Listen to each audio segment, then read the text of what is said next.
야곱은 지금 누구를 두려워했습니까? 이 세상을 두려워했잖아요. 가나안 족속이 연합해서 자기 자신을 칠 것을 두려워했어요. 그런데요, 이 세상이 두려워하는 자로 하나님은 바꿔놓으세요.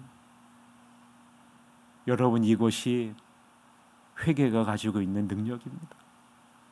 우리가 하나님 앞에서 나의 죄를 철저하게 회개하고 하나님 앞으로 돌아가 그 은혜를 회복하는 자리로 나아가려고 신앙의 결단을 내릴 때 하나님은요,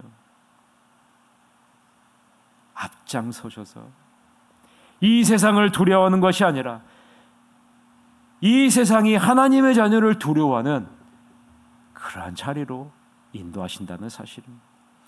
보세요. 이 세상의 문화에 동화되어 자신의 감정과 분노로 지배받아 악에 악을 더하는 행동을 했을 때 이 세상을 두려워하는 처지가 되죠.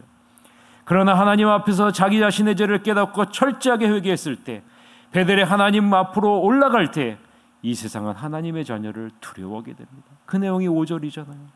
같이 읽어봅시다. 시작. 그들이 떠났으나 하나님이 그 사면 고을들로 크게 두려워하게 하셨으므로 야곱의 아들들을 추격하는 자가 없었더라. 여러분, 야곱의 아들들이 몇 명이나 됩니까? 반면에 여러분, 그 사면 고을들, 가나안 족속들은 수없이 많잖아요. 그런데 감히 공격할 수가 없는 거예요. 왜요? 여호와 하나님이 그들에게 강한 두려움을 주셨기 때문 아니겠습니까? 하나님이 일하셨기 때문 아니겠어요? 하나님은 회개하는 자들과 함께 하십니다. 하나님은 교만한 자들과 함께 하시지 않습니다. 눈물로 통곡하고 애통하는 자들과 하나님은 함께 하신다는 사실을 믿으시기를 바랍니다. 새벽에 여러분, 하나님 앞에 통곡하세요. 하나님 앞에 애통하세요. 주님, 저와 함께 해주시옵소서. 하나님이 앞장서서 일하시옵소서. 우리 앞에 놓인 그 두려움 모든 일들이 하나님이 앞장서서 일하시는 놀라운 은혜로 해결되게 하여 주시옵소서라고 기도하는 여러분이 되시기를 바랍니다. 야곱은 베델에 이르러 그곳에 제단을 쌓고 그것을 엘베델, 베델의 하나님이라고 부릅니다. 여러분, 신앙의 회복을 의미하는 겁니다. 신앙의 회복을 의미하는 거예요. 베델의 하나님 앞에 예배할 때 신앙이 회복되는 거예요. 눈물로 통곡하고 애통하는 자들과 함께 하시는 그 하나님을 경험하게 되는 것이죠. 하나님의 자녀라는 정체성이 회복되고 언약의 계승자의 지위가 회복되는 것입니다. 6절서부터 8절 같이 읽어봅시다. 야곱과 그와 함께한 모든 사람이 가나안 땅 루스 곧 베델에 이르고 그가 거기서 제단을 쌓고 그곳을 엘베델이라 불렀으니 이는 그의 형의 낯을 피할 때 하나님이 거기서 그에게 나타나셨음이더라. 리브가의 유모 드보라가 죽음에 그를 베델 아래에 있는 상수리 나무 밑에 장사하고 그 나무 이름을 알론바굿이라 불렀더라. 말씀을 맺겠습니다. 베델의 약속을 신실하게 이루시는 하나님을 바라보시기를 바랍니다. 하나님은 야곱을 베델로 인도하셨듯이 여러분들도 하나님이 친히 인도하실 줄 믿으시기를 바랍니다. 하나님은 약속, 즉 말씀에 거하시고 말씀을 따른 이에게 가장 든든한 보호자가 인도자가 되신다는 사실을 잊지 마십시오. 아무쪼록 회복과 정결의 기회는 일어나 베델로 올라가는 것임을 잊지 마시고 날마다 회개함으로 여러분의 삶을 내려놓아 하나님의 풍성한 은혜를 날마다 누리는 여러분이 되시기를 주님의 이름으로 간절히 축원합니다. 이 시간에 한 가지 기도 좀 올리고 기도합시다. 하나님, 저의 죄를 주님 앞에 회개하고 내가 마땅히 가야 할 곳으로 일어나 신앙의 결단으로 올라가게 하여 주시옵소서. 그래서 하나님의 은혜, 언약의 계승자가 누리는 놀라운 축복을 누릴 수 있도록 인도해 주시옵소서라고 1분 동안 주님 앞에 기도한 시간을 갖도록 하겠습니다. 기도하시겠습니다.